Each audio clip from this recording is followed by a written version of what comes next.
Welcome to another edition of the Rico Report, brought to you by you know who.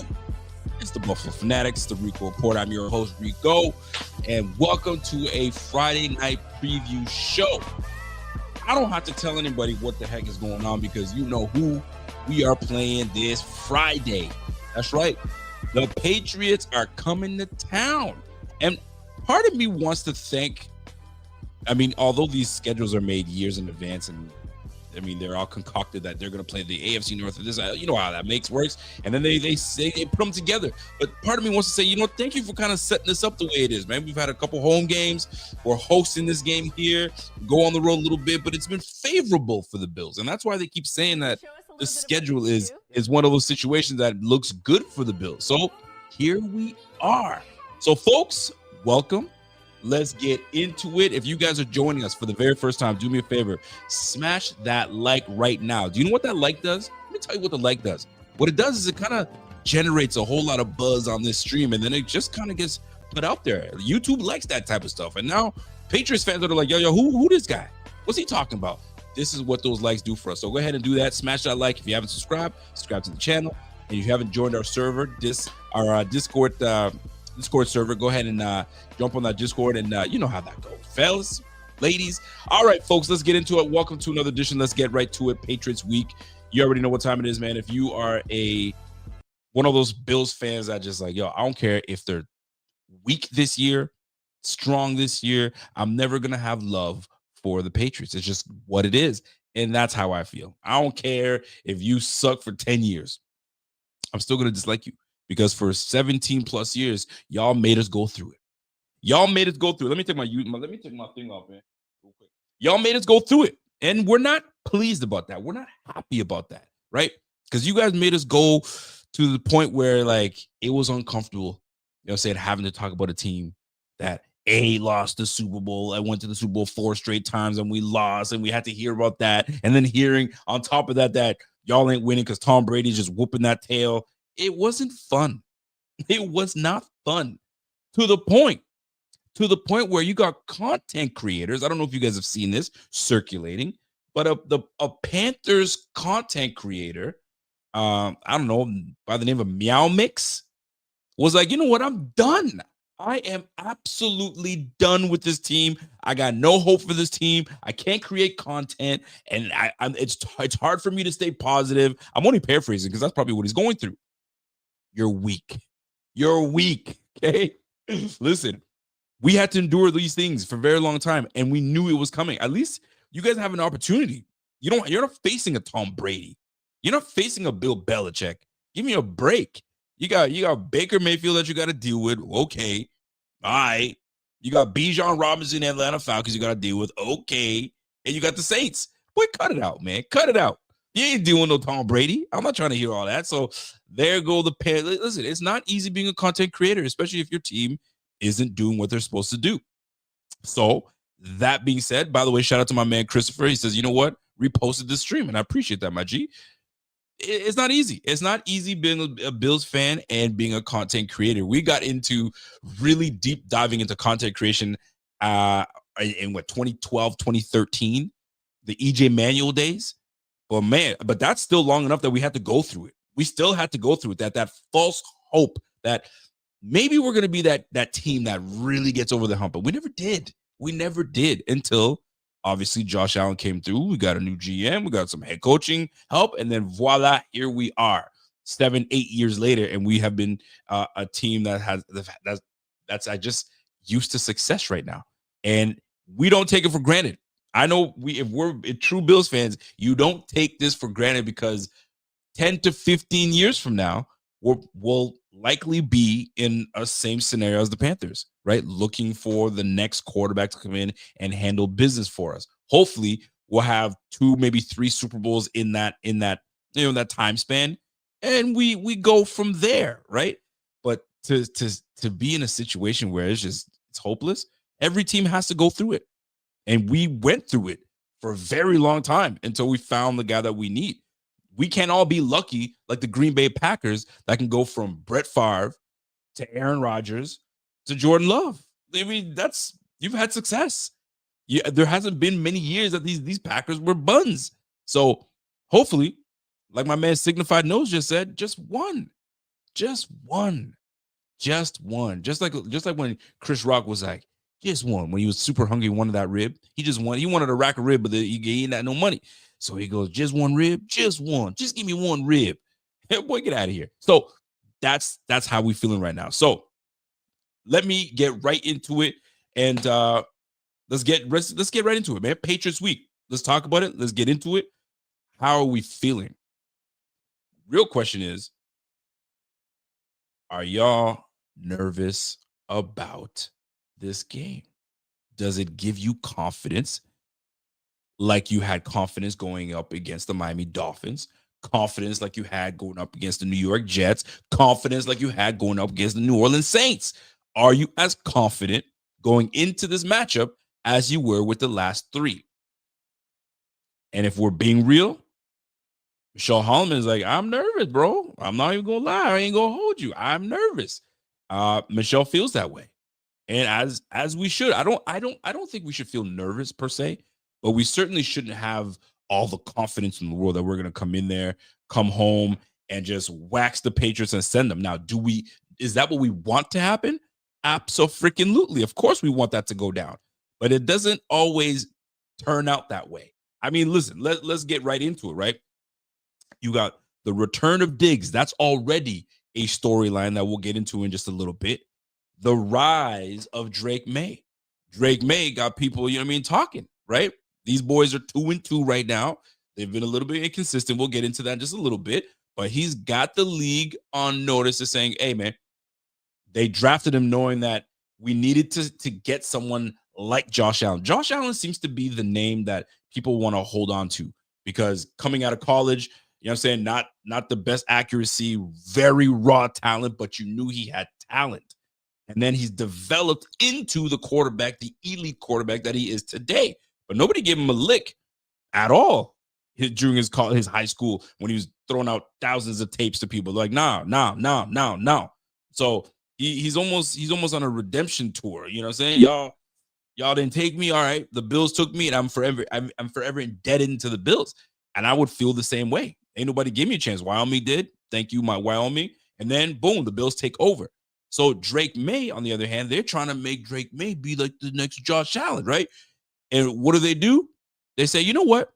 We saw what took place with Josh Allen. Josh Allen was a little rough. He was a little rough at the beginning of his career. And then Stefon Diggs appears. And all of a sudden, it's a copycat league. Drake May introduced to Stefon Diggs. Now, is Stefon Diggs the same young receiver he was 5 years ago, 4 years ago? Absolutely not. However, that boy's still a dog. I don't care what anybody tells me. Stefon Diggs is always going to be a dog. So they knew what they were doing. Give him someone that can really, you know what I mean, get him over the hump, even if it's with his very much competitive style of thinking, right? He ain't gonna be la-di-da and kumbaya. I mean, he might, there are gonna be days where he just lets you have it. It's just what it's gonna be at the end of the day. So what you're gonna be getting is a rising Drake May storyline, the return, obviously, of our once receiver Stefon Diggs. And some might say Buffalo has unfinished business. They really want to, you know, bury these Patriots, but I don't see that, this unfinished business. It's going to be ongoing, right, in this situation. So that's the one thing that I'm looking at, and as we're going to share and talk about in this stream today. So let's keep it rolling, and we'll go from there. So Sunday night, obviously, we know what's taking place.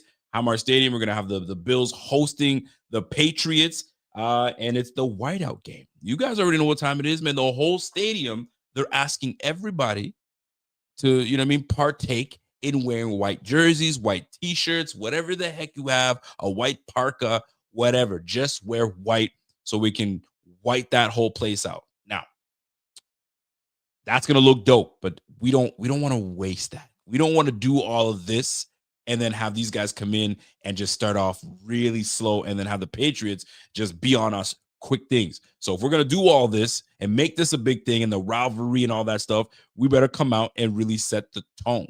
And that's the biggest thing here, is setting the freaking tone, right? the emotions of the game, right? It's rivalry, it's the Patriots, it's the Bills. There's always going to be something that's gonna tie this game to each other a little tighter, right? Because of who we're playing and who we're facing. So that makes a big difference in that regard. So it's the rivalry game. We got to set the tone, right? Playoff implication potentially. Could the Patriots be that 7 seed, maybe that 6 seed? Could we see them again in the playoffs? You just never know. I mean, this AFC, as much as people want to talk about how the AFC is not as tight and as strong as it once was, listen, we're early into the season. Teams are going to start to figure themselves out, and that's when by week 11, week 12, we'll start to know who is who. And I think the Patriots might still be in the mix around that time. So we could see them again.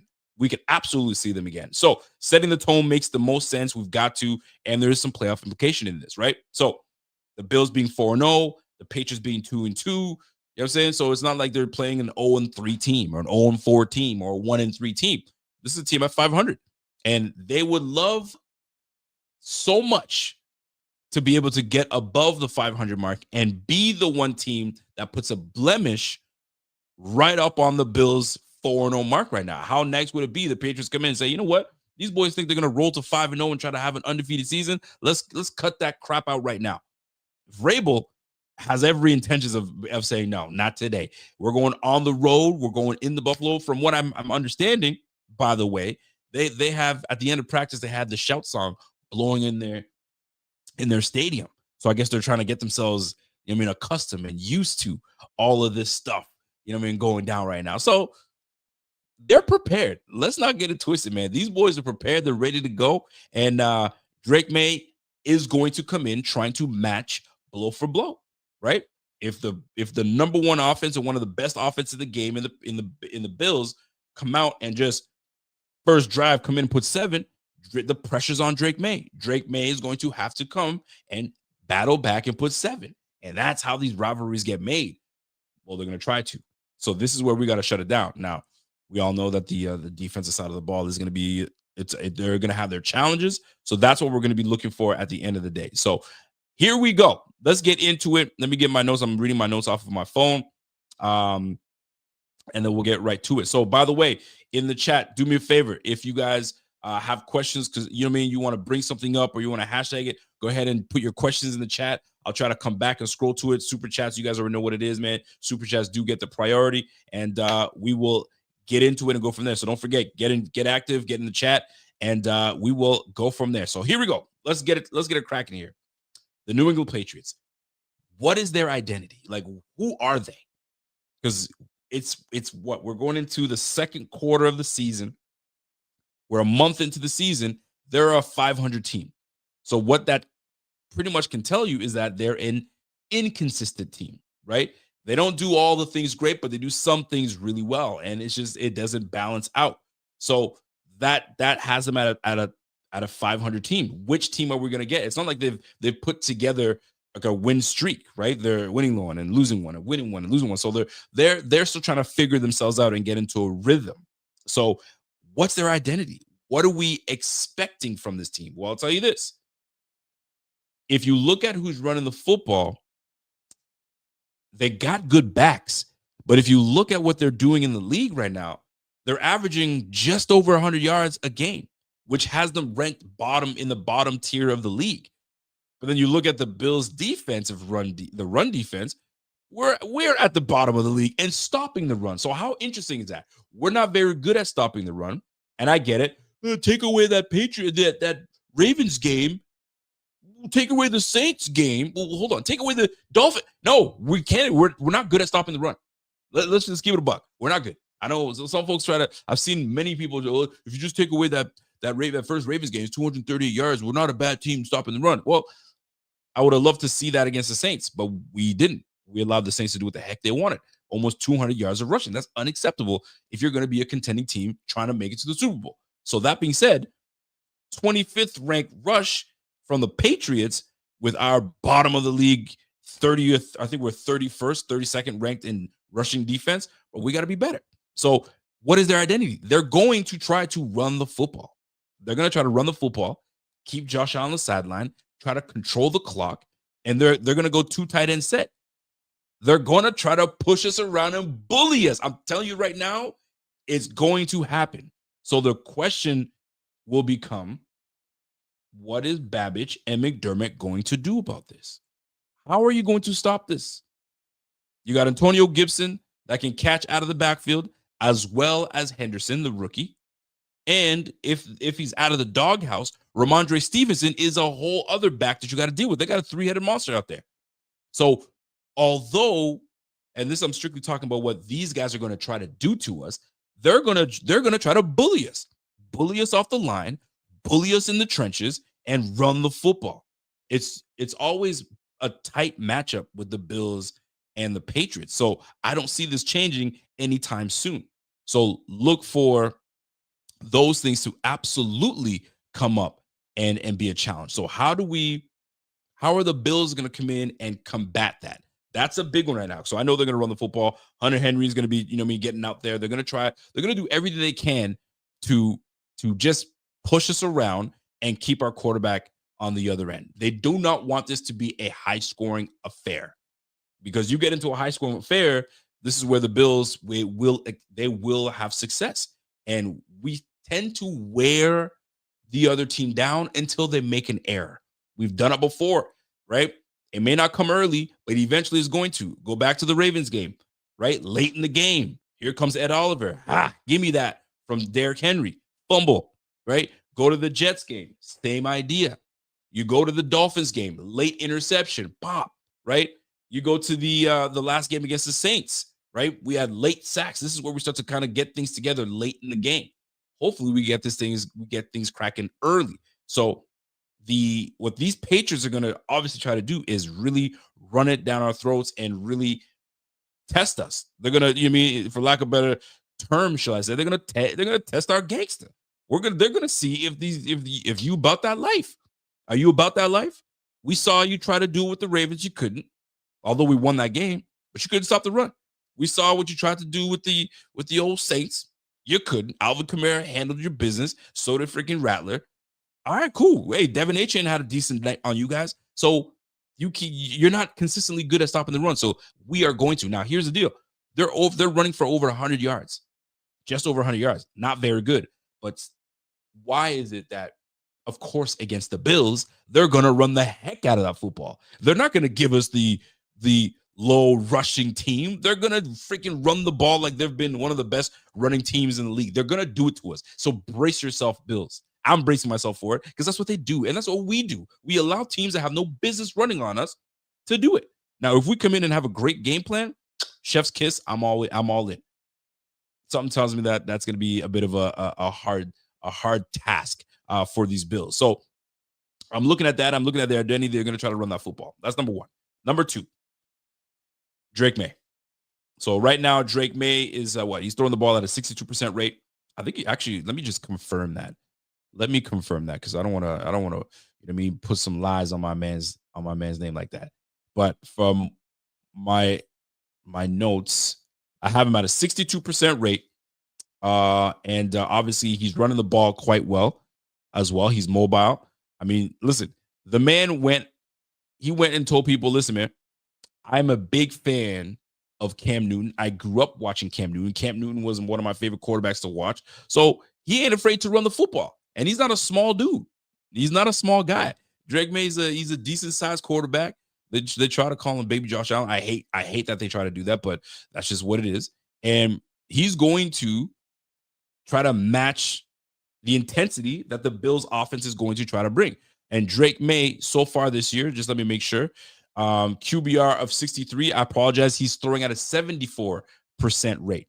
74% rate. He's thrown for 988 yards, and he's got 7 touchdowns so far this year.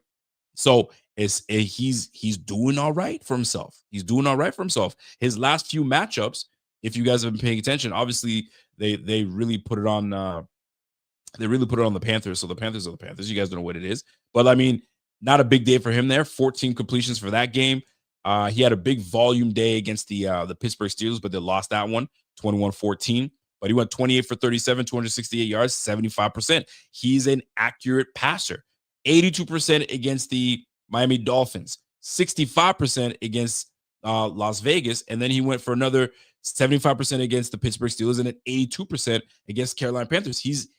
Whether he's an accurate passer, and I think he is, but they're going to put him in easy situations that he can make these completions to their quarterback. So we're looking at it. Josh and Drake May right now are pretty somewhat neck and neck in terms of their completion percentage, yards passed, and touchdowns. So he's looking to you know what I mean, match what Josh Allen does. He's already kind of doing it statistically right now. So we're paying attention. We are absolutely paying attention to our guy, Mr. Drake May. And right now he's thrown 2 interceptions thus far, and he's got his 7 touchdowns as of right now. And let's keep it a buck here. He will run the football. And I just want to double check exactly what my man Drake May is doing running the football, because I need to see it all. So we already know what he's doing on the ground. Let me just have a quick look-see on what my man's is doing so far this year on the ground. So on the ground right now, he's got 78 yards, 78 carries. He's got what? Let me see where he's at right now. So he's got 98 yards rushing this year so far. 24 carries, 98 yards rushing. So this is where he's at. So he's going to look to make a name for himself. Let's keep it a buck here. He's going to look to make a name for himself. And what better week to do it? Sunday night up against the Bills at Bill Stadium in their last. He's going to try to make a mark. Folks, we've been very good at home. So why not try to come in and ruin that for the Bills? So these guys, there's a lot on their plan to spoil the Bills from continuing to win at home. So look for Drake May to have some success. He's going to do it against his defense, where if we stay contained and we do what we're supposed to do, we should be all right. But it's going to be a game. It's absolutely going to be a game. So he is going to be a dual threat. We're not facing a statue. And what's silver lining for the Bills is we had to face Lamar Jackson. We had to face Justin Fields. We had to face Tua. He's not immobile, but he ain't a statue either. And then you have to face Rattler. So we faced 4 straight quarterbacks that, if need be, they will get out of the pocket and run. So you're not facing an Aaron Rodgers. You're not facing Jared Goff.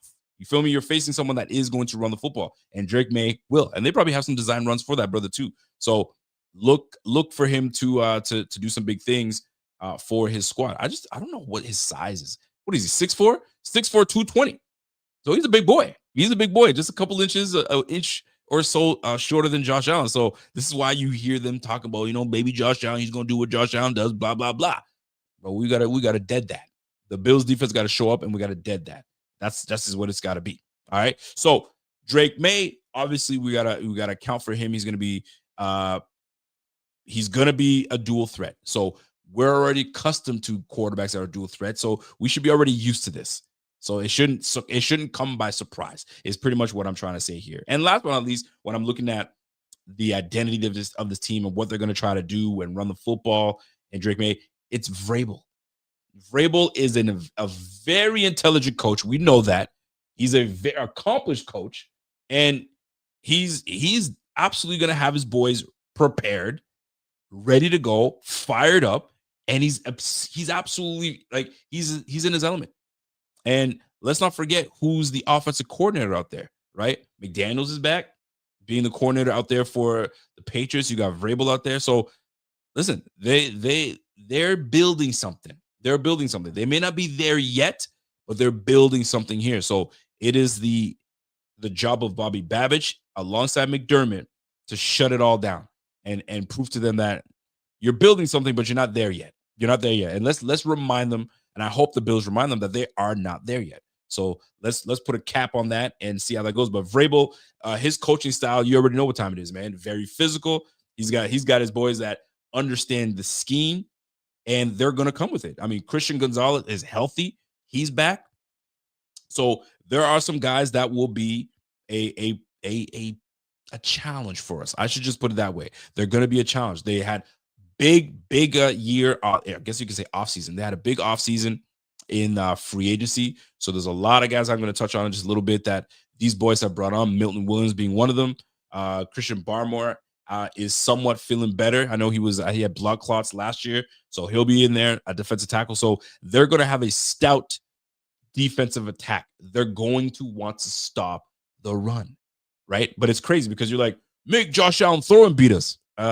Be careful what you wish for, right? So that's why this Bills offense is so tough to stop, because they're going to run the ball either with Josh, or they're going to run it with James Cook. Or if you take that away, then you know what I'm saying, Josh Allen will appear. So it's a double-edged sword, if you will, on what you want to die by.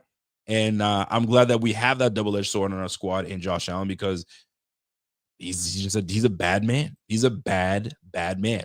So watch out, as they will try to obviously scheme and slow us down. And if I'm the Patriots, I'm doing everything I can to stay on the field and keep 17 on the sideline. Do not let that guy get a hold of the field, because he's problematic.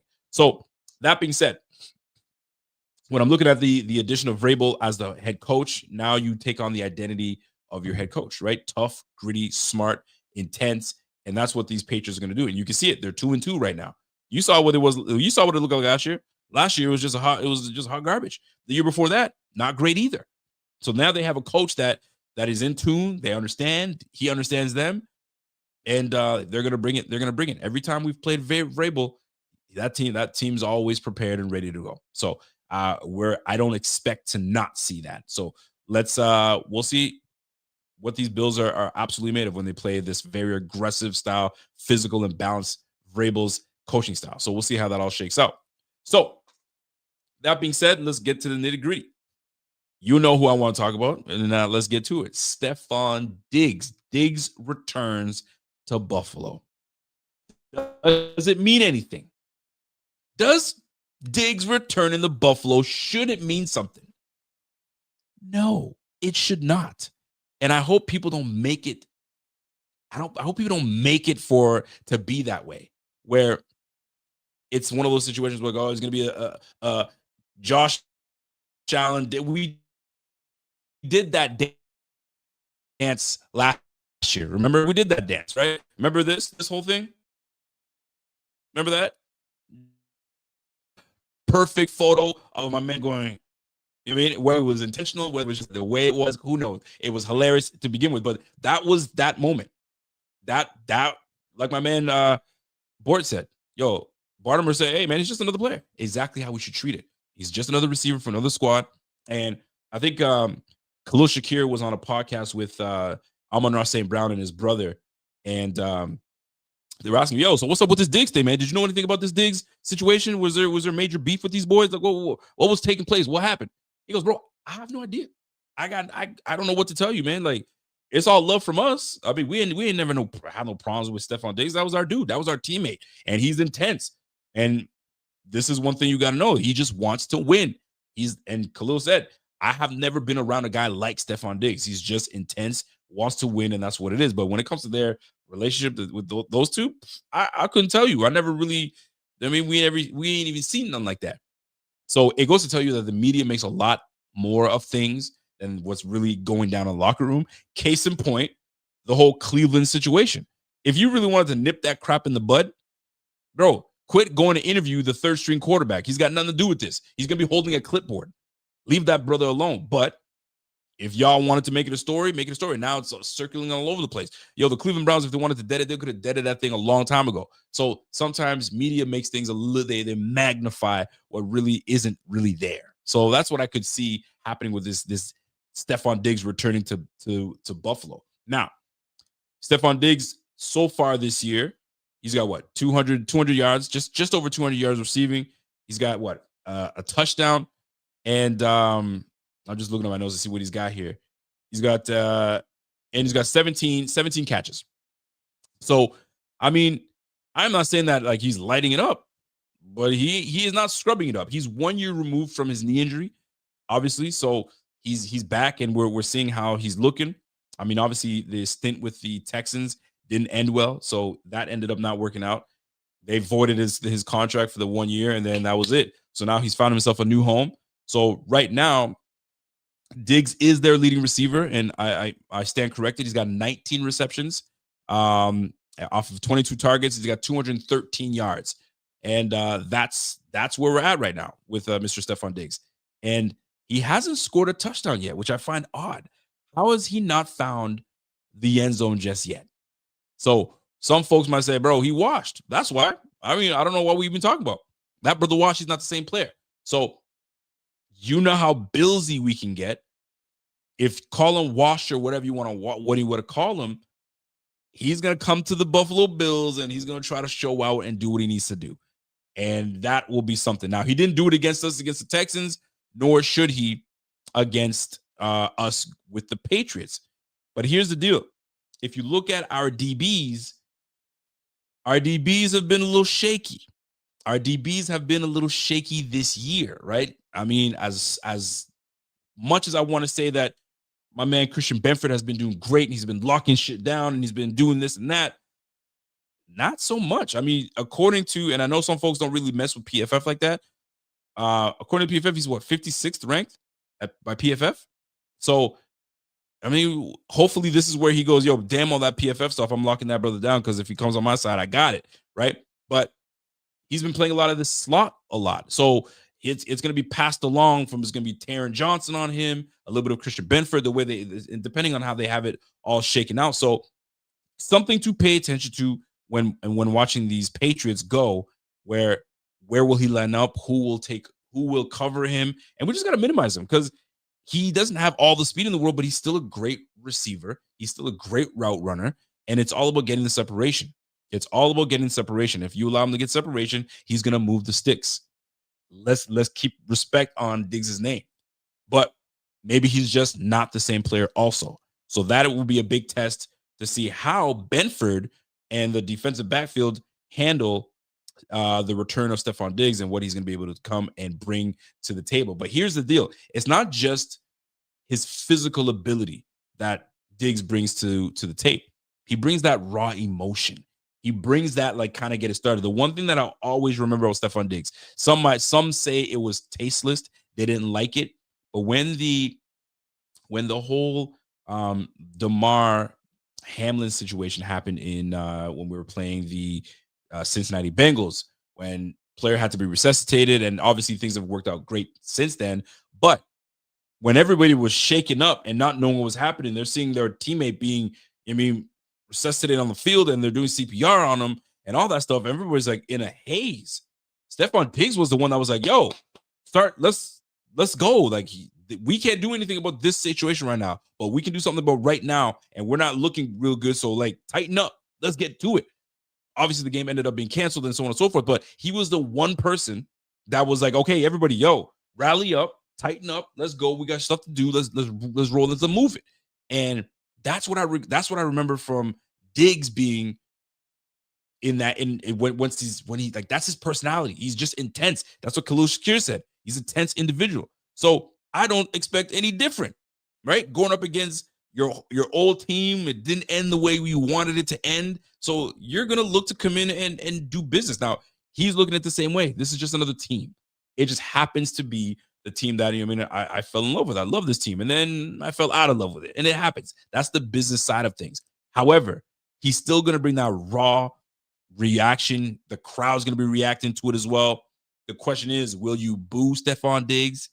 Will you not? I don't think that he should be booed, personally, but I also don't think there should be, giving him a jumbotron and saying, we salute Stefon Diggs either. I don't think it should be any of that either.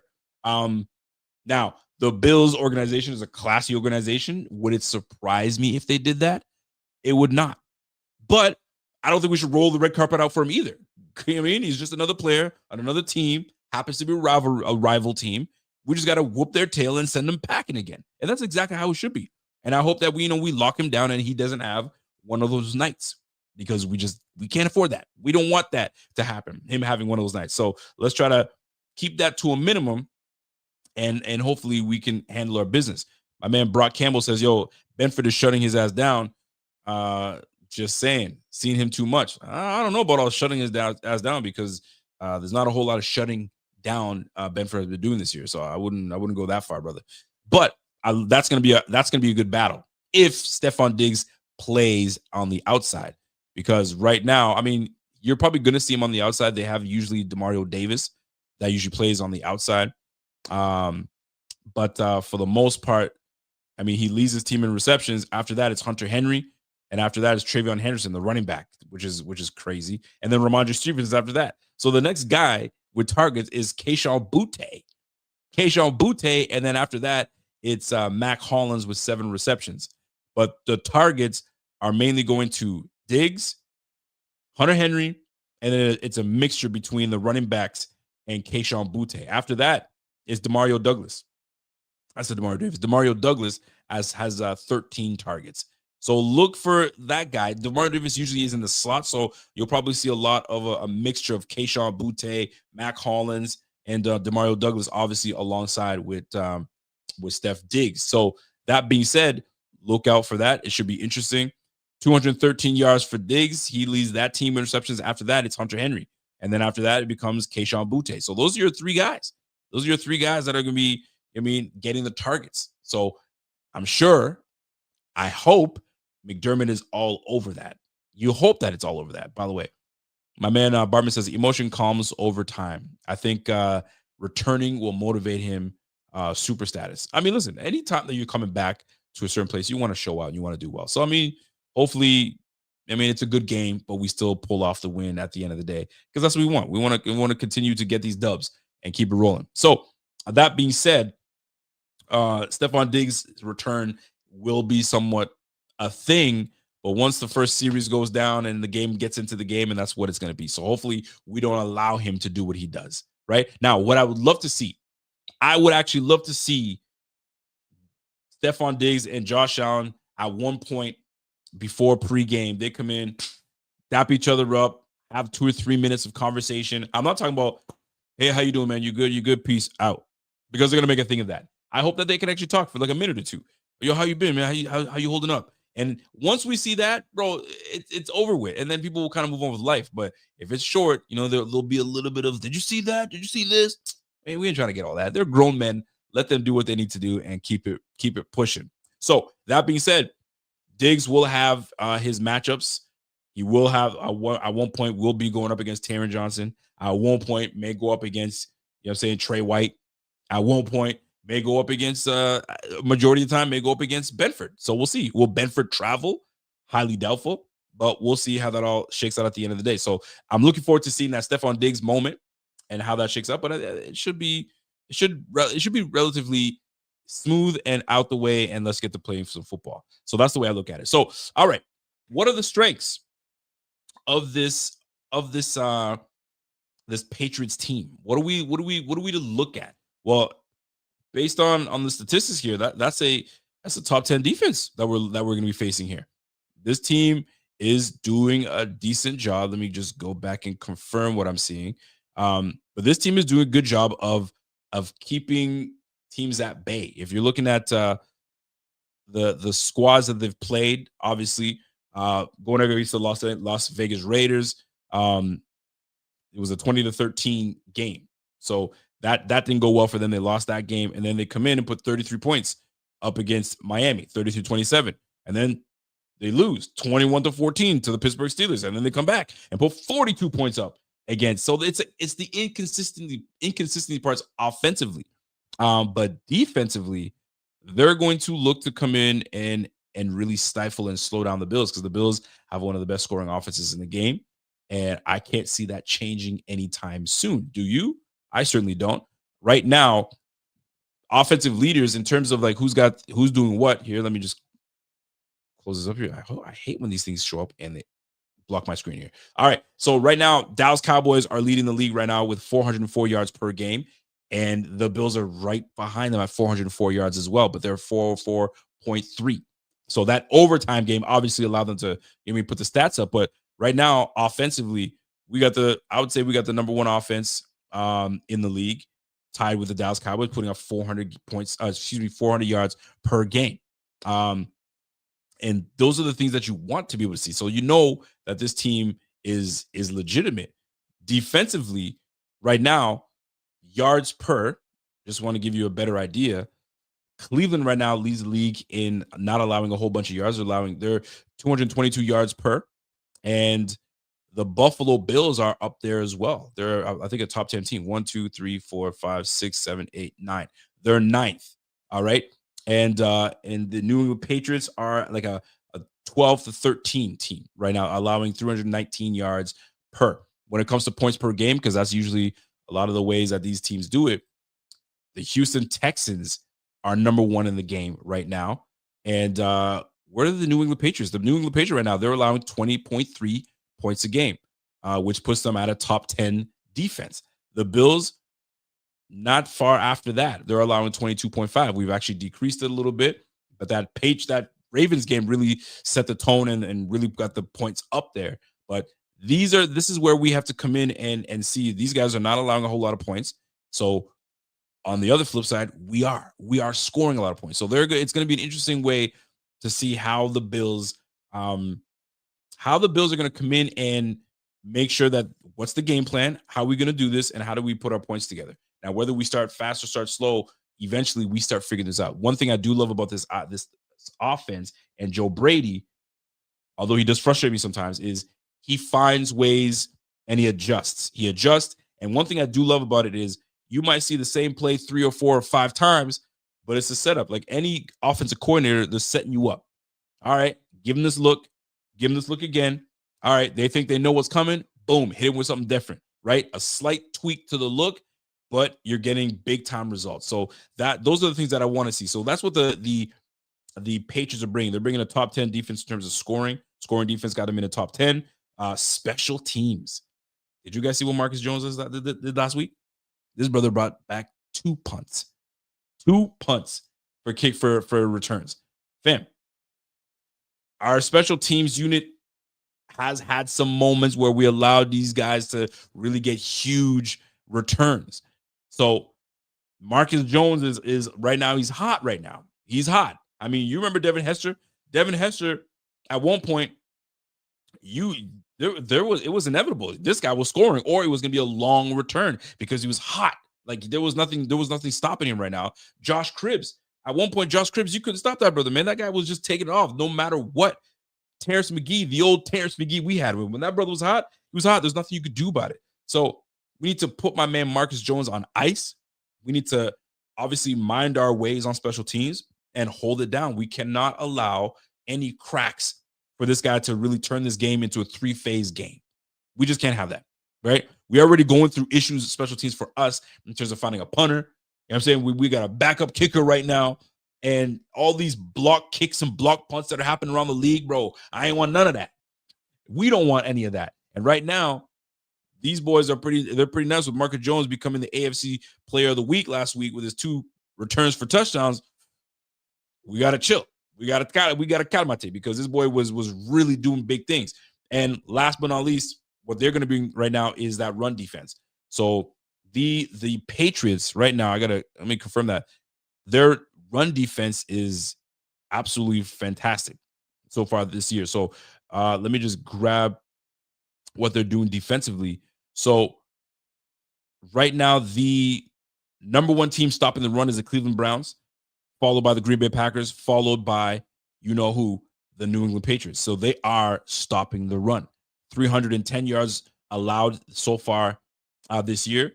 We allowed 238 in the first game against the Ravens, for crying out loud. So 77.5 yards they're allowing per game defending the run. Oh, you're probably wondering where are the Bills in this regard? Where do they rank? I'll tell you, almost dead last. 164.5. The Bears are dead last in defend the run, and the Bills are 164.3. So we're dead last in the league in defending the run. And these guys are ranked 25th in running the ball. But we know that they're going to run the football. They're going to do, 13% one. They're going to be 12 personnel, maybe some 11, and really get after it on us. So look to see these Patriots really try to do it to us and really stifle us in the run game. They're gonna try, they're gonna do it, and I can see it happening. I totally can see it happening. Now, those are the strengths. That's what they're gonna be bringing to the table. But where can the Bills exploit them? And this is where we can, because they're so inconsistent, right? You're putting up a whole lot of points, and then you pull up a dud. So last week against the Panthers, they put up 42 points. I mean, the Bills defense certainly is going to be better than what the Panthers are bringing out. So I can see the Bills, I mean, shutting that down a little bit more. So maybe that inconsistency shows up in Buffalo and they just put out a dud. Nobody's doing anything. Mac Hollins ain't going to do anything. Stefon Diggs, maybe it's just not one of their days for them. So that's one thing that we can bank on. I was talking about it earlier. The way they run the football, they're running for 100 yards a game. That's ranked 25th in the league. So, I mean, if that's what you guys are doing, which I doubt it's going to happen this game, maybe we have an opportunity here to kind of really slow them down and get them under 100. Under 100 is always good in the NFL. So if you can catch your team to under 100, let's roll. Now, here's where they might have some weaknesses, right? So who's defending who? And look for Khalil Shakir to have one of those. This might be the Khalil Shakir game. I hope it is. Christian Gonzalez is going to have Keon. Those two are going to be going at it, right? Obviously, Josh Palmer is going to be doing his thing as well. But in the slot, who's covering Khalil Shakir? And this is where, if we're going to exploit anybody, and apparently Marcus Jones is their slot corner, could be going in there.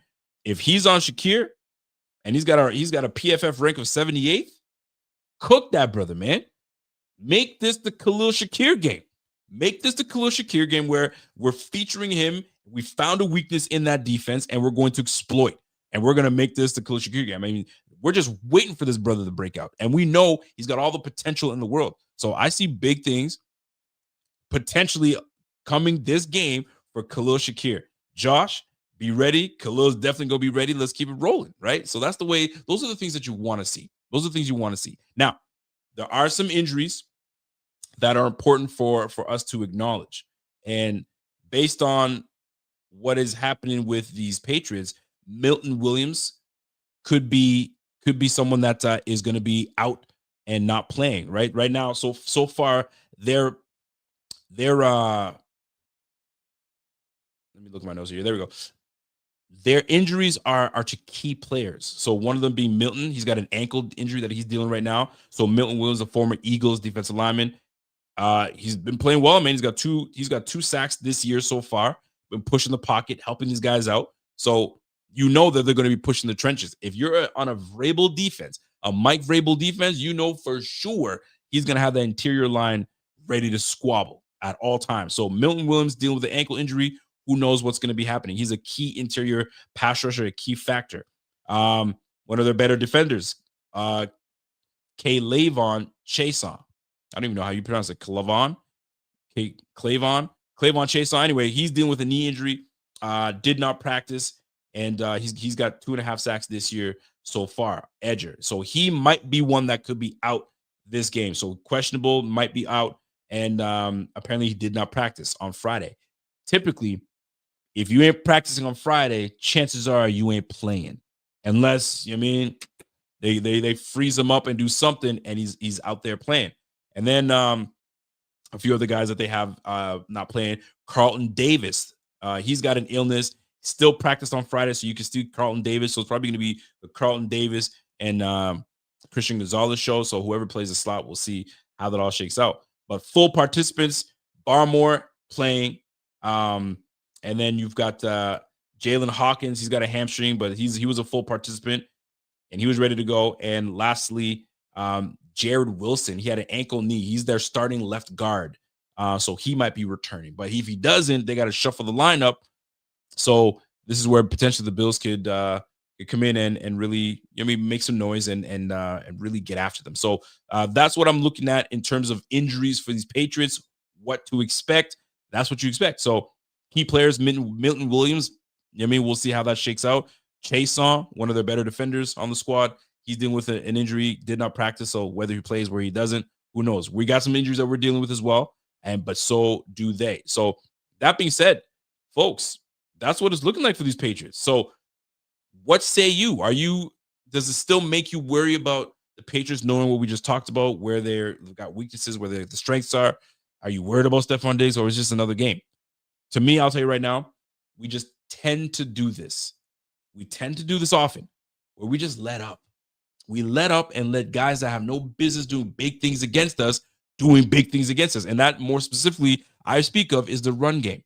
They're not known for running the ball very well, although they have great running backs on their squad, and Henderson being one of them. and Gibson is a good back, a bigger back, can catch out of the backfield. We've got to mind, you know what I mean, mind our gaps, discipline, you know what I'm saying, and be where we're supposed to be, and we should be all right. But dude, I know they're gonna, be two tight end set, and they're gonna run the ball down our throat. So this is where we're gonna have to man up and show what we got. So we got some guys coming back, which would be nice. Ed Oliver was seen in practice today. He wasn't limited. He was limited, but there wasn't no he didn't practice. So we know that's for sure. So he's looking like he might be playing, and we get Milano back. So we got a few guys coming back. So that is some great signs for us going into this game. Now, what about these Bills? What about our Bills? What are we doing here? So here's the deal. We know what kind of offense we got. We got one of the best offenses in the game. It's just what it is. We put points on the board. We've been putting 30 points a game each game this year, and I can't see it stopping anytime soon. It's just what we're going to do, period, point blank. Here's another thing. If we're looking at the totality of this offense and what we do well, there's not a whole lot of weaknesses. The only time that we tend to, look sloppy is when we're getting too cute, right? We get too cute. We start doing a whole lot of stuff, and there's things that Joe Brady does where you're like, why you run that play? What a waste. Now we're punting, dude. We had way better plays than that. I hope he doesn't get cute and he doesn't start this stuff where you're like, yo, what is this? What are we doing here? So, but not a whole lot of weaknesses when you look at this offense, man. Like, this is one of the better offenses in the game, and a whole lot of people don't worry about the Bills scoring. I mean, look, Josh Allen's he's been a heck of a player this year. He's on campaign to, run for another MVP. And I can't see it not happening. I mean, like, the way this boy's playing, how do you not show some love to my guy Josh right now, throwing for 964 yards? He's got 7 touchdowns. He's got that single interception that he threw last game, and he's got a 77.5 QBR, which is ranked second in the NFL right now. So seventh, he's a top 10 passer in terms of yards. He's top 10 in throwing touchdowns, and he's second in the league when it comes to QBR. So how do you not love Josh Allen, what he does? I mean, there's not a whole lot that I can share from Josh. Josh is going to do what he does.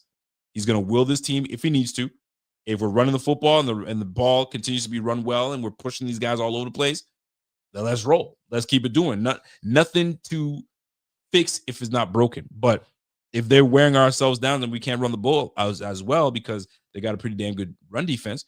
Josh is just going to have to do what he needs to do. And this is where Khalil Shakir and Dalton Kincaid, that's going to be the matchup that we should be able to take full advantage of. So middle of that field, give it to me, man. That's what I've been looking for. So let me keep rolling. By the way, I gotta just jump in on a super chat real quick. My man Jason Miller, what up, Jace? He goes, we definitely need a defense. Definitely needs to set the tone early, 100%. Our offense has scored on every opening drive outside of the Jets. Defense has allowed a score to follow or start. That's the thing that I hate about that, man. So if we do what we need to do, we get on the board and we score, it's business as usual. Business as usual. But if they slow us down, which I anticipate that they will, the temperature's dropping a little bit. So now we're getting to real football weather. I could totally see that happen. But I just worry about like us just going with it. Keep the intensity and keep these boys on the sideline and we'll be fine. My man, Big Mike, what up, Mike Shapani? Mike goes, yo, what's up, Rico? Been watching the Rico Report since my senior year in high school. Golly. Still watching to this day. Buffalo Fanatics best channel. Yo, let me show you some love. Salute to you, man. Don't forget, folks, just to give you a heads up, this is it came up on my calendar that we started our YouTube channel in 2017. 2017 is when we started this YouTube channel. So we're rolling, man. We're rolling. So appreciate the love. I got a reminder of how old this channel is, or how young, if you will. But we're rolling, man. Mike Shapani. Appreciate the love, baby. Appreciate the love. Much love. And I love every bit of that. All right, let's keep it rolling. Talk about the strengths and what this Bills team is going to bring to the table. Here's the deal. Josh Allen's going to do what he does. We already know that. James Cook, player of the month. He's on fire. The question is, do we slow down and not give him the football? The answer is no. We don't slow down. We continue to do what we need to do until he tells you, no más, señor. I don't want any more. Yo, you keep running the football. Run the rock. Don't stop running the rock. If they can't stop it, You keep running. Simple as that. There's nothing to touch. Leave it the way it is. Don't fix what ain't broke. If that butt is running and if he's hot and he's running the football the way he is, let's keep it rolling. But Josh Allen has had tremendous help coming from James Cook, and I can't see that dynamic rolling. That's easing away. If Joe Brady understands that to be a good team, you got to be balanced, just like we were last year. Don't start doing things that are out of the ordinary. Continue to do what we do, and let James continue to cook.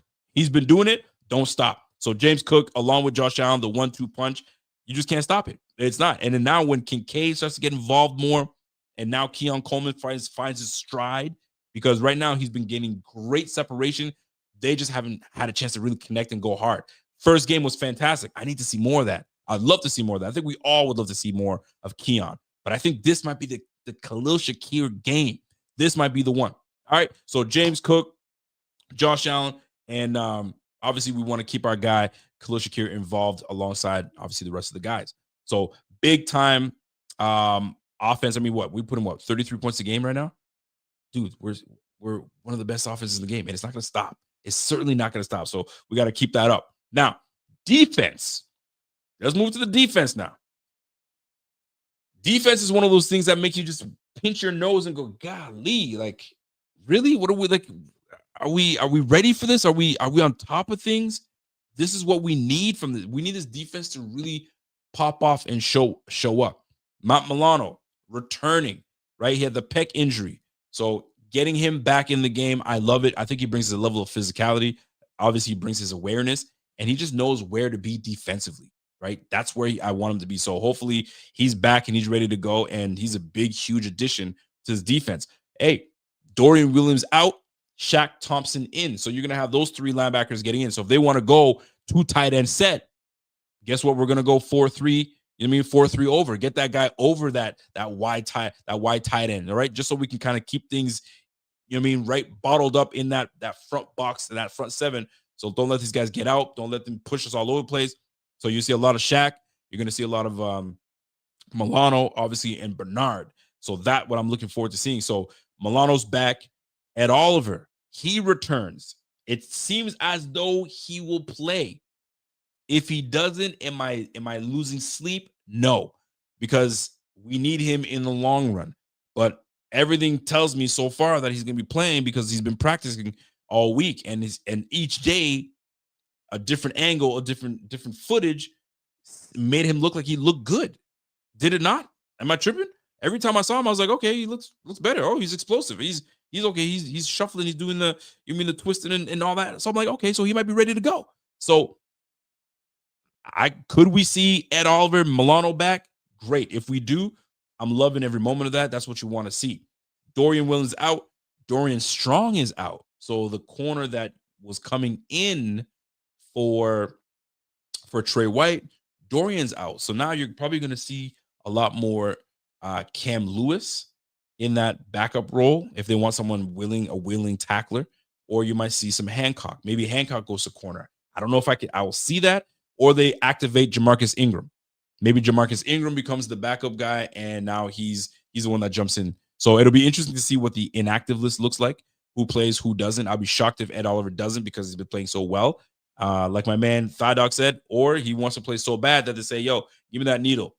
Freeze that thing up. Let's get this thing cracking. So look to pay attention to what they're going to do with that backup corner spot, right? If they want to spell Trey White, or Trey White is struggling mightily, then who's up next? So those are the things that you definitely want to be paying attention to. So the impact obviously is going to be the rotation at the corner. We'll see how that shakes out. And then obviously Tre'Davious White has been playing decent, not great, but I mean, he's there. He's got it up here. So he knows what he's supposed to be doing and where he's supposed to be at. But what I do love is the X factors in these games, right? And that comes down to the O-line doing what they're supposed to do, obviously.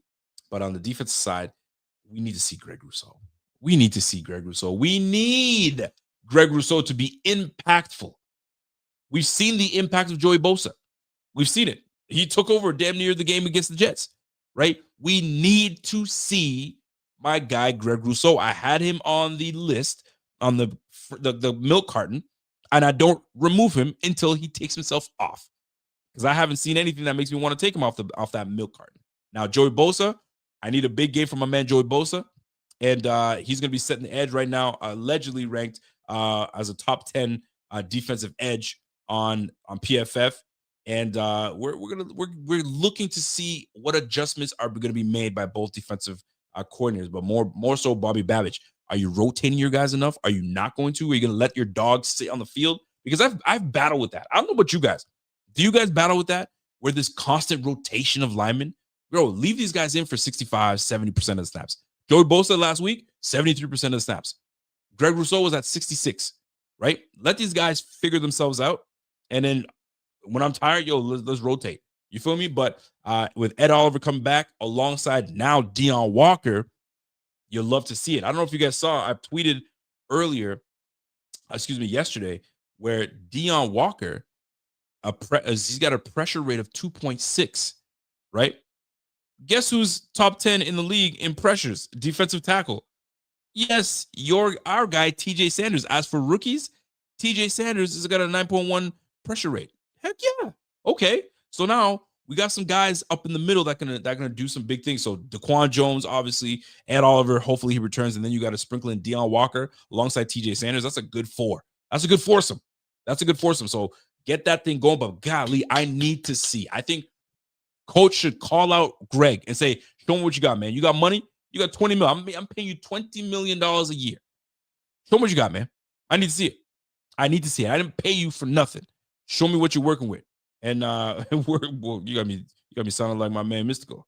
Show me what you're working with. Shake that. Anyway, so Bosa, we need to see Terrell Bernard. Bernard seems to be in the right place, right time, right when you need to make a play. And those are X factors that we're going to need from these. Man, Greg Rousseau, edger in Joey Bosa if he's up for it and making things happen, and Terrell Bernard. Terrell Bernard needs to come through. And here's the biggest one for me, folks. We saw a glimpse of what Cole Bishop looked like last week, where right place, right time, amazing interception, great read. Is the game slowing down for Cole Bishop? If it is, man, would it be nice for him to come and have a nice game, to me, really shore up that back end, allow these front seven guys to do them, be where you're supposed to be, not being moved with the eyes, you know what I mean, from the quarterback, where you're supposed to be disciplined and being aware of where you're supposed to be. So I'm looking forward to that. He wasn't part of my X factors, but I had to bring him to the forefront because what he did last week kind of raised an eyebrow. But okay, I see what you did there, brother. Let's do it again. I want to see you guys do it again. So what I'm looking for in this game at the end of the day is these boys coming through, handling their business, not making it bigger than it's supposed to be. Do not make it bigger than it's supposed to be. It's just another game, one. And number two, it's a rivalry game. You know what I'm saying? It's a rivalry game. Handle them and send them back to New England. Send them back to Foxborough. Don't make this a game. Don't make this, oh, shoot, it's 20-20 going into the fourth. Like, I did not expect the 49ers to hang around with the Rams with all the injuries that these boys were dealing with. I certainly did not see these guys coming in and doing that. So the fact that it's the NFL and it's any given Sunday, but just not to the Patriots. Just not to the Patriots. I don't care that Tom Brady and Bill Belichick is gone. I don't care. They still got that stink on them. Vrabel returning. McDaniel still out there. Kraft still owns the team, bro. You know, it's all the same. It's all the same. Whoop that tail and send them back to New England. But there are definitely some things that I'll be looking forward to this game. So bringing this to a close, we're going to an hour into the show. Love it. All right. Going into what we're doing here is, at the end of the day, this is what it comes down to, folks. When looking at this game, don't make it bigger than what it's supposed to be. Yes, Stefon Diggs returns, but nothing's going to change. It's all the same. He's just another receiver that you got to cover. It's not like you didn't face D-Hop. It's not like you didn't face, you know what I'm saying, Xavier. Excuse me, you saying me. What's his name? Slot receiver out of the Ravens. Why is it eluding me now for some freaking reason? You have Rashad Bateman. It'll come to me in just a moment. And Xavier Flowers. So Zay Flowers. Zay Flowers, Bateman, like you already faced some decent receivers. You know what I'm saying? You did. So it's not like you're not shell shocked by anything different. It was like Keyshawn Butte is scaring you. Demario Douglas, although Demario Douglas is a good receiver, he's scaring you. Kyle Williams scaring you. Stefon Diggs supposed to scare you. Boy, you already know about these boys, man. You already know about these boys. Hunter Henry, is he scaring you? Boy, please. I ain't trying to hear all that. We have a good defense enough that we should be able to match up well for these boys and make them the inconsistent team that they've been this year. Losing to the Raiders and then beating whoever the Dolphins, and then losing the following game to the Pittsburgh Steelers, and then winning against the Panthers. Bro, I ain't buying all that. And most folks might say, well, who'd you beat? The Bills beat the Ravens. That the Ravens are ass right now, but you know what? That's week 1, and everyone was healthy, so I don't want to hear that. We won, right? Who else you beat? You beat the Jets.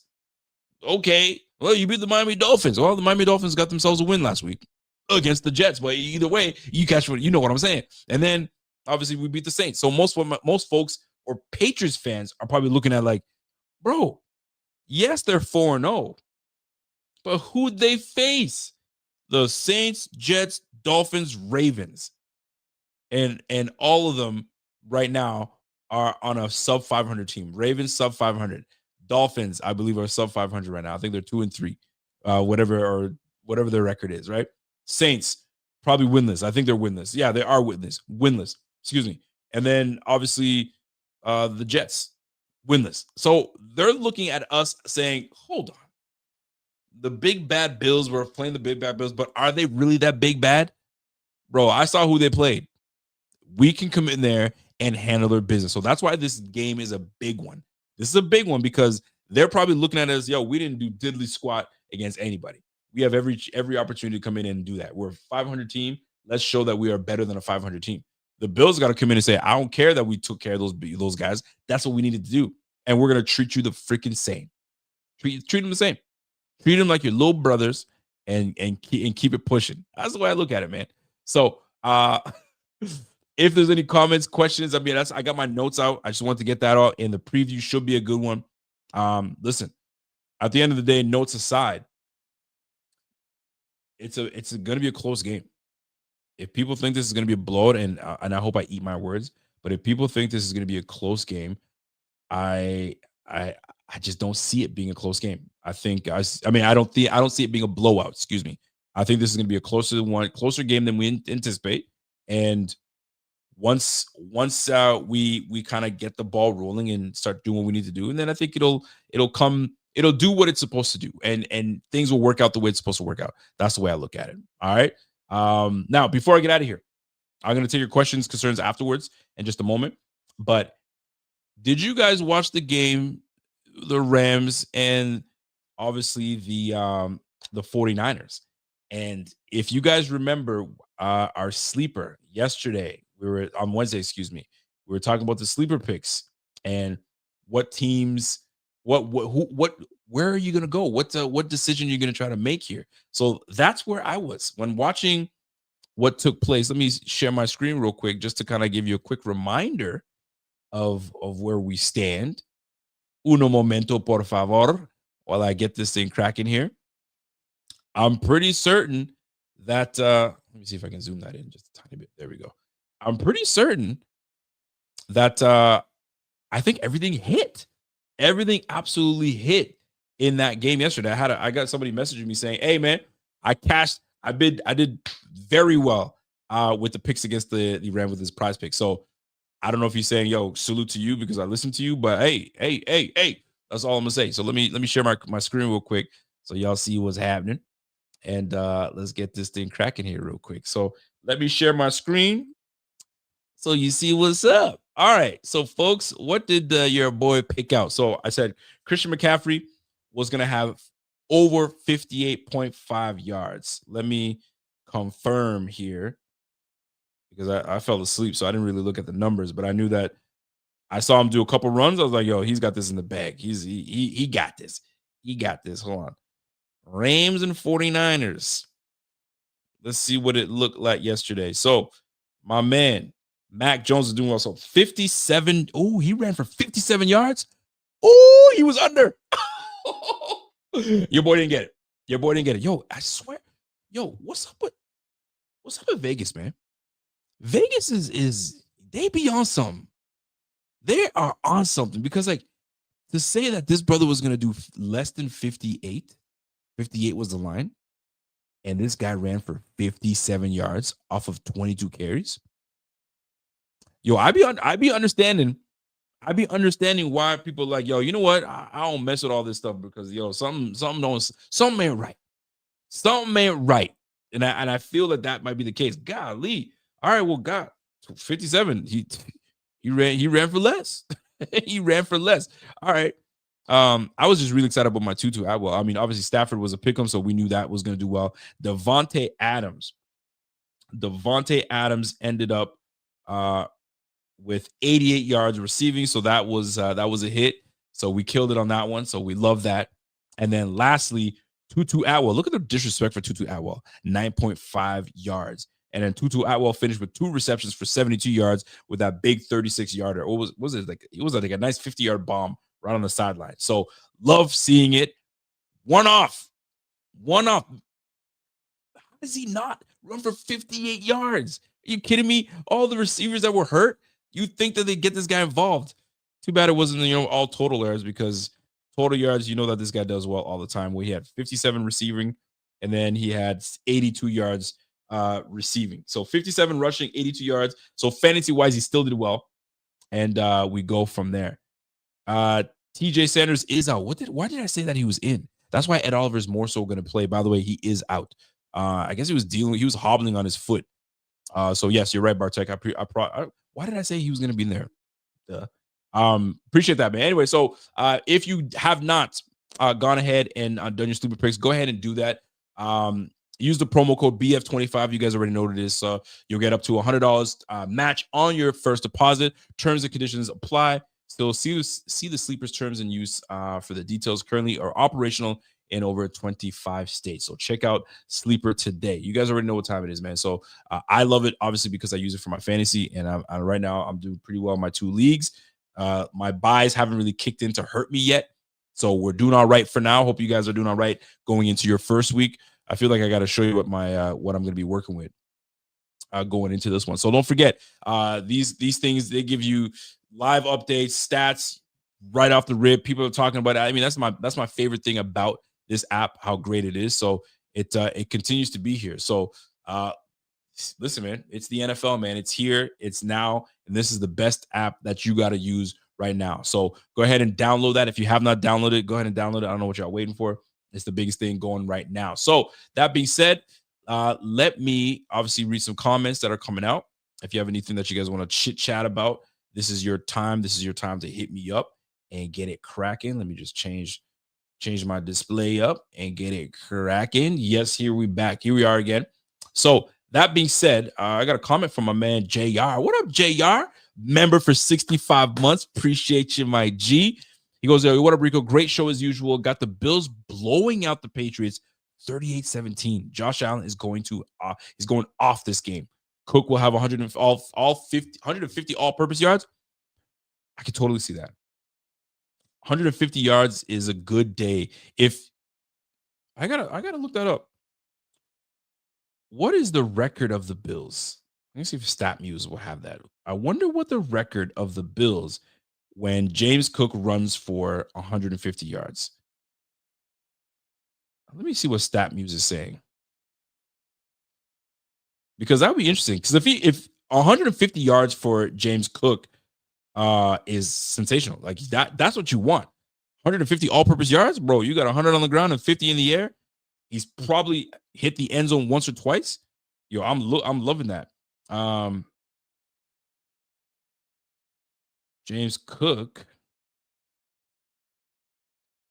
150 all-purpose yards. Let's see what can come up here, because that is actually interesting. I bet you they've won all their games.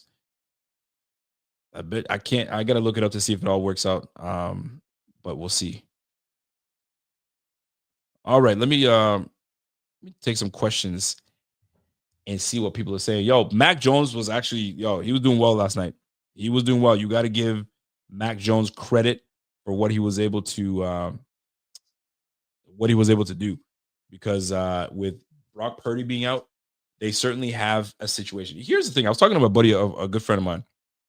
He's a Niners fan, and he's been telling me, I don't believe in the Niners. They're not going to do well. They're this, on the third, and rightfully so. I mean, with all the injuries that have taken place, and they just don't seem that they're on it.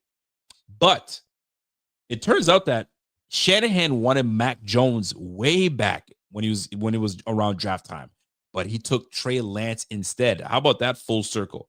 Trey Lance has since been traded and buried on the depth chart in Dallas. Okay. Now you have Mac Jones on the team that Shanahan originally wanted, and they do well with him in there. So Macaroni Jones, I may have to pull off on calling him Macaroni Jones and call him, you know what I'm saying? Well, like my man said right here, Mac Daddy Jones, man, because that boy was doing it last night. He was actually really excellent. And what do you do with Brock Purdy? You just paid Brock Purdy. Brock Purdy got paid handsomely. So what are you gonna pull a Matt Flynn and Russell Wilson? You guys remember what happened with that? They signed Matt Flynn to a long-term deal. Here comes Russell Wilson. Russell Wilson outshines them, and they trade Matt Flynn. Simple as that. I wonder if that's what they're gonna do with Brock Purdy. I can't see it. I can't see it. I mean, although Mac Jones looks really good with Shanahan, but who wouldn't?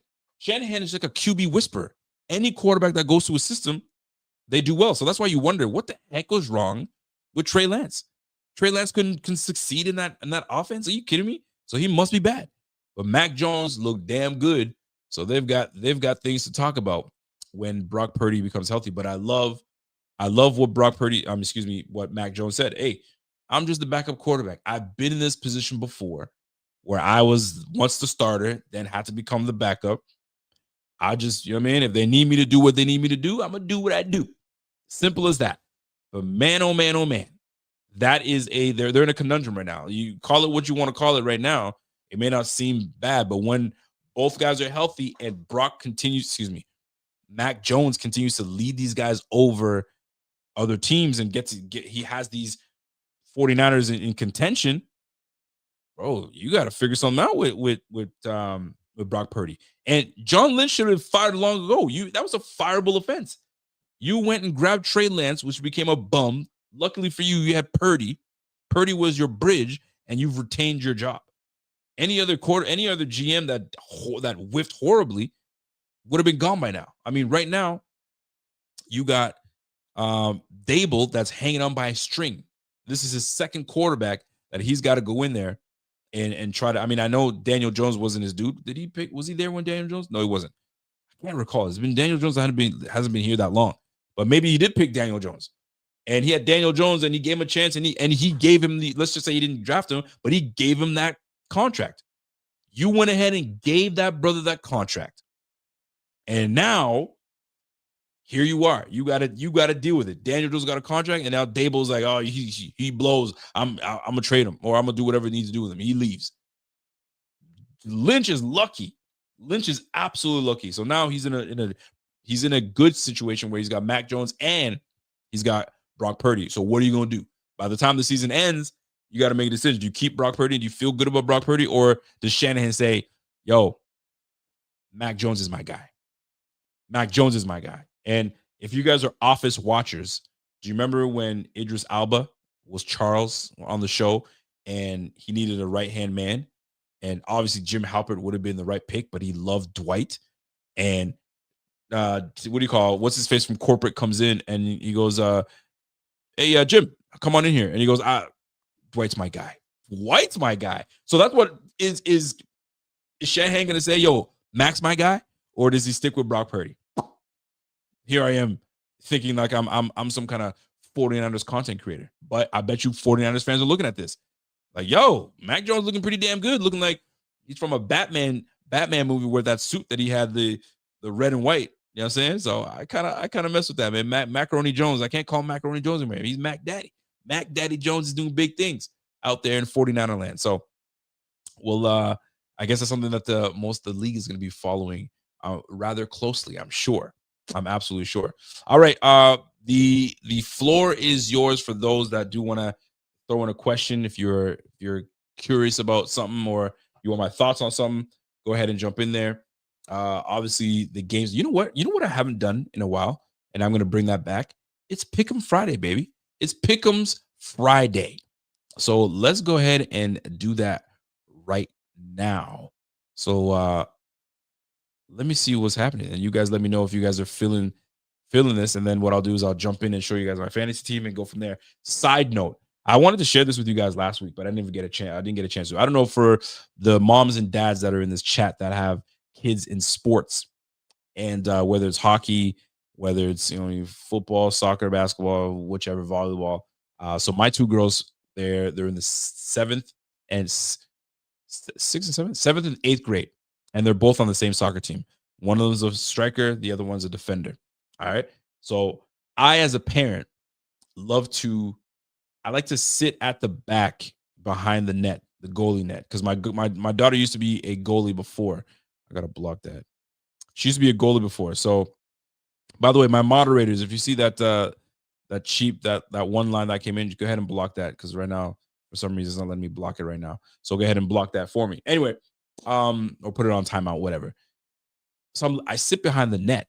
I always sit behind the net and watch from there because one of them plays defense, one of them plays striker. So when they swap, I can talk to both. So I get both best of both worlds. I don't sit with the other parents and I don't sit with my wife because too much this going on. So anyway, so I'm sitting there, arms crossed, and I'm watching, analyzing the game because I used to play soccer back in the day, so I know it pretty well. And I bark something to my daughter because she knows me and she listens. She does.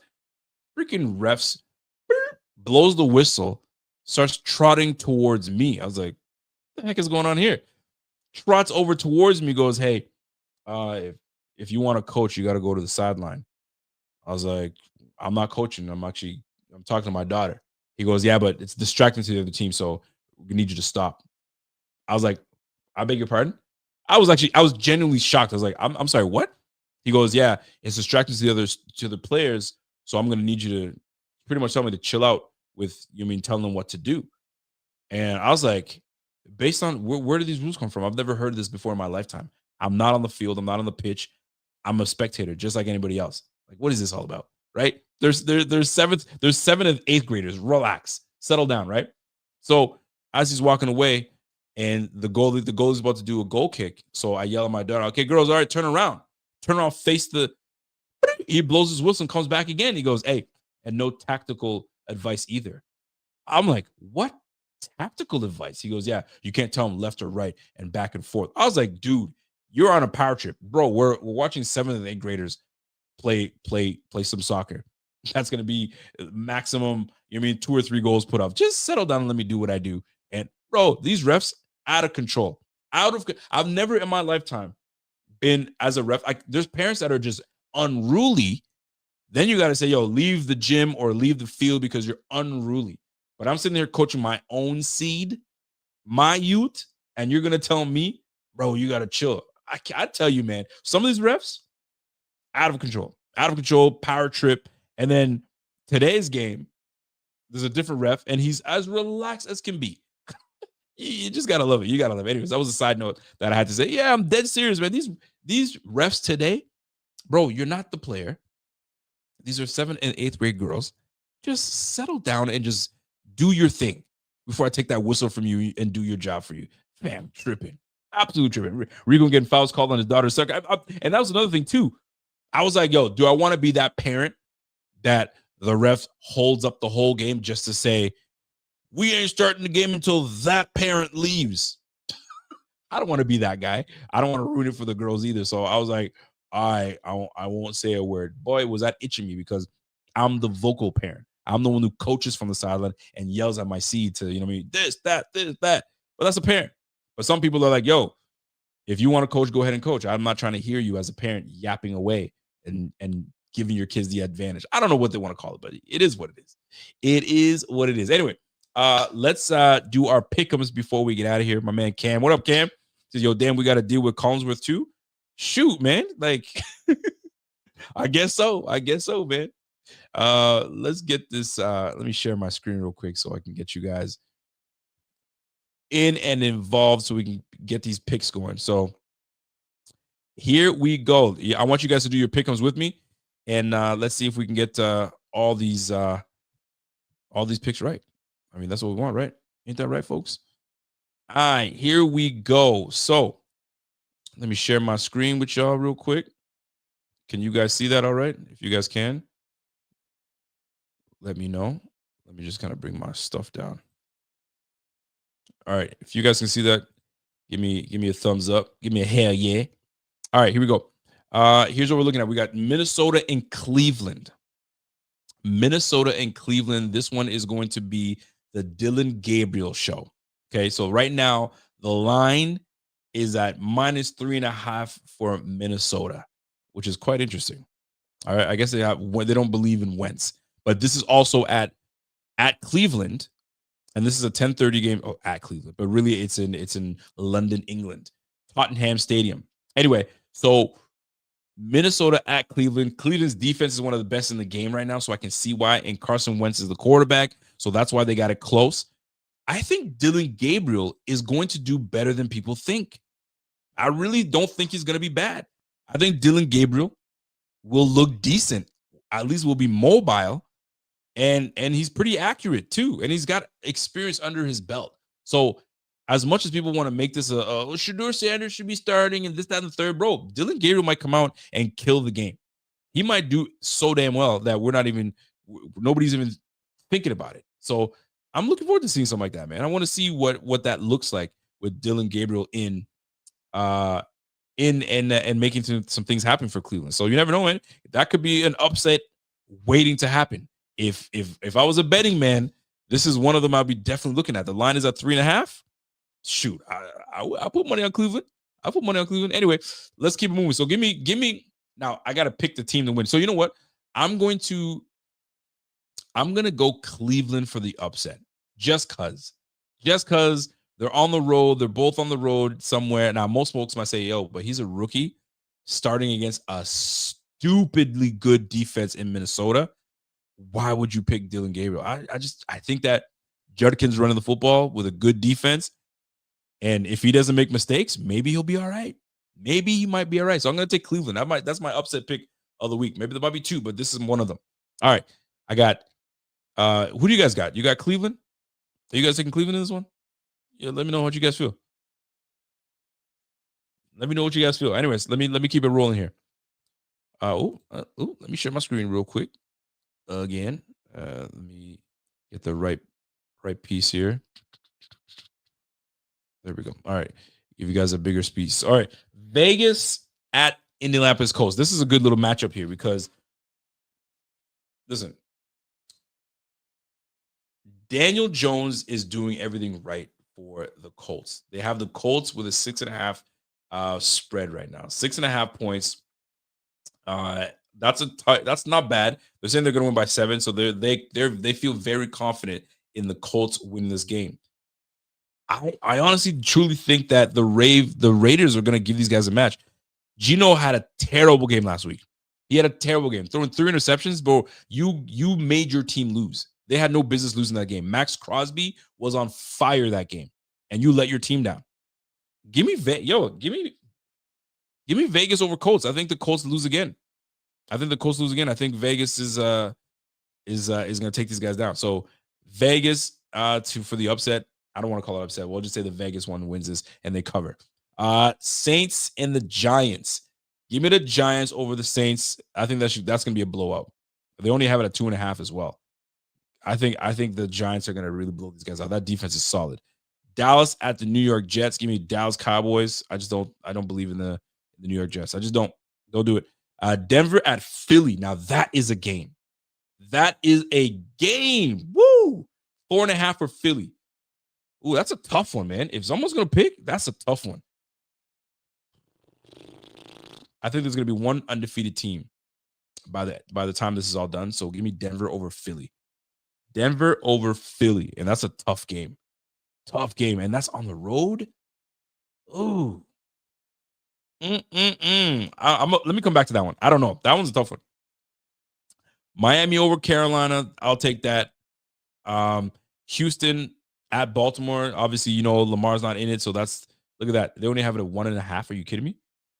Give me Houston. Listen, CJ Stroud, do something. Do something, CJ. So CJ Stroud and the Houston Texans with that one of the best defenses in the game over Baltimore, they're hurting. They got too many injuries. They're hurting. So give me Houston over Baltimore. Tennessee blows. Give me Arizona over Tennessee. Cam Ward, I don't know what's going on with that guy. I really don't. Tampa and Seattle. Give me Tampa over Seattle. Give me Detroit over Cincy. Give me Chargers over Washington. And obviously the Bills Sunday night game. Give me the Bills over New England. And then Kansas City over. Actually, this is going to be a good one here because Jacksonville's no slouch. Jacksonville's playing some good football right now. So, but I like what Kansas City's doing. So give me Kansas City over Jacksonville. Kansas City over Jacksonville. But if they put Travis Hunter to cover Buddy all day, Xavier Worthy all day, I would love to see that. Love to see that. And then let's see how that all plays out. So this is where if you're going to use this brother, use him here against Xavier Worthy. Take that speed away and don't let that thing, fall, get out of hand. So give me Chiefs over Jacksonville, Bills over New England. Give me the Chargers over Washington, Detroit over Cincy, Tampa over Seattle, Arizona over Tennessee, Houston over Baltimore, Miami over Carolina.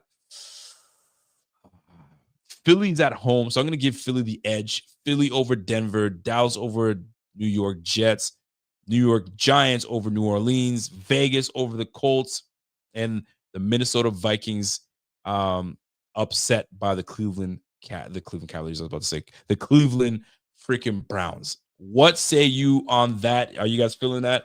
I'm looking at some of you guys with lines. So Browns are definitely taking. Oh, you with me, Brock? Okay, you with me, Brock? I see you, Brock. So Indy, you think Indy's gonna win this one? Indy over the Raiders? I mean, it's a toss-up, really. But I feel like because Geno Smith gave up 3 picks, he's not trying to do that again. And now I think my man's got his mojo, in what's my man, the running back for the Raiders, the Rook. I think he's got his mojo back. I think he's gonna be. You're gonna start to see a lot more coming out of the Raiders with that. So that being said, that's what I'm looking at in terms of the schedule on what these Raiders are going to do. Listen, I said Alshon Jeffrey. Genty should be able to have another big game. And it's going to be Jonathan Taylor, Genty, and let these boys go at it. And now Genty's he's standing up like Michael Myers now. He's back to his old stance.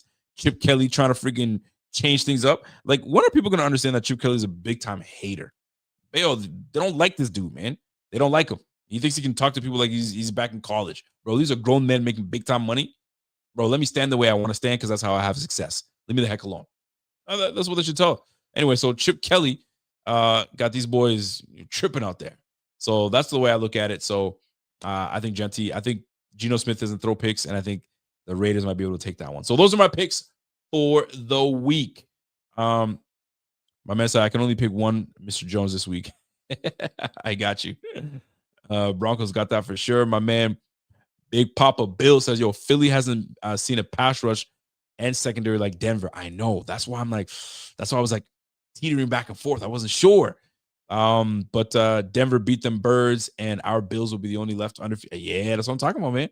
Let them be the only one undefeated. All right, folks, that is my time. I appreciate you guys always. You guys know it. My guy Z-Bot is probably left out there in LA somewhere. Because I know he went to that Thursday night game, so he's probably jet lagged and all that stuff. So we're gonna catch you guys back again pre-game on Sunday night. So that's gonna be a big one, and then we will follow that up with a post game. Hopefully, we dancing it up and feeling good, and we shall go from there. So before you guys get out of here, do me a favor, smash that like. If you have not, do that for me right now. We're sitting at we got 800 people total watching right now. We got 100 on the YouTube, and we got another 700 on X. So salute to my folks on X.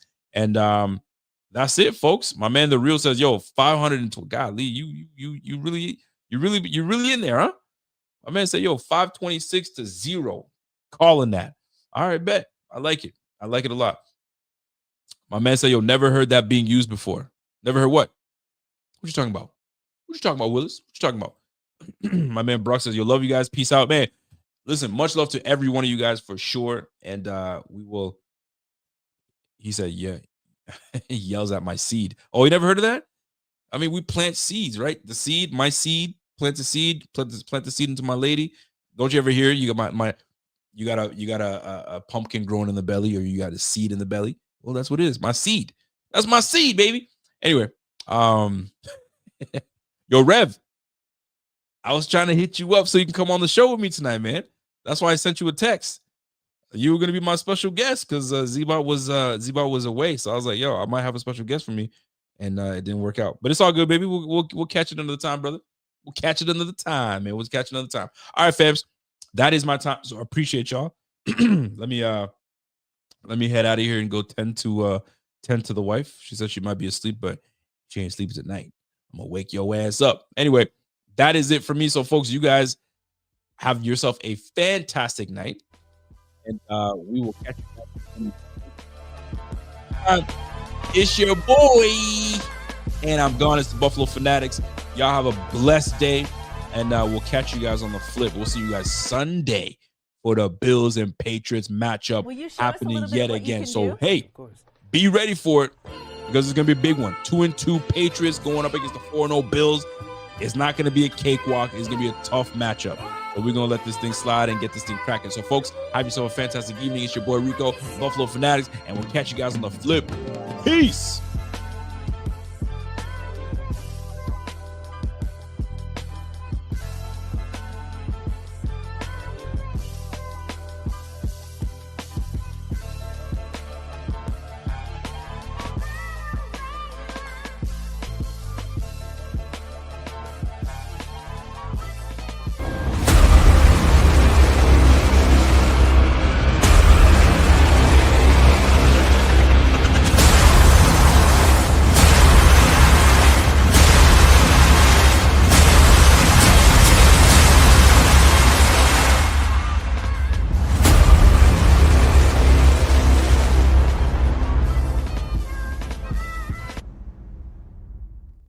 Will you show us a little bit of